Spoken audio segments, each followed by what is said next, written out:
what is it that we are doing with the López Obrador government to change that reality? As you go after these cartels, is it your assessment that the primary obstacles to improving cooperation with Mexican authorities to combat fentanyl trafficking is that either we don't have a willing partner or that, in fact, the state itself is infiltrated by the cartels? We believe Mexico needs to do more to stop the harm that we're seeing. As I stated, what we're seeing is that these two cartels in Mexico, the Sinaloa and the Jalisco cartel, are dominating and controlling the entire global supply chain of fentanyl, and they're operating throughout Mexico. The Sinaloa cartel, we believe, is operating in 19 of 32 Mexican states, and the Jalisco cartel is operating in 23 of 32 Mexican states.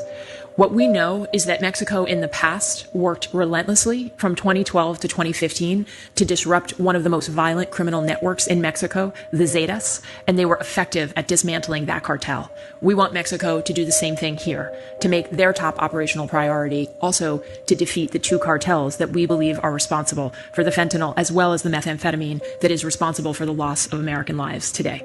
But that's not the present state of Mexico's will. Secretary Robinson?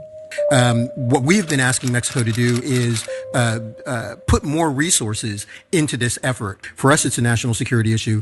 The amount of resources they put into this effort is, for them, a domestic issue, and it's something that we're trying to deal with. I have to be honest with you. I don't see it. I just don't see it.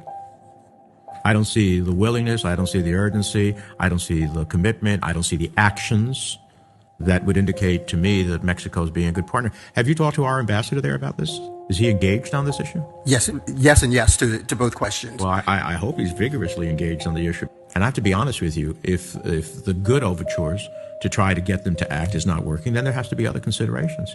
I just think that we work with our Mexican friends with kid gloves on this issue, and I just is fundamentally wrong. I don't know how many more lives have to be lost for Mexico to get engaged. If this was in the reverse, they'd be all over us. President López Obrador would be all over us in this regard. Lastly, can you work, Administrator? Can your people work freely with Mexican counterparts? Are you concerned about the information, the intelligence, the security of what you're trying to do with your counterparts in Mexico? Senator, thank you for the question. And there are three ways in which we believe that we would like to see Mexico cooperate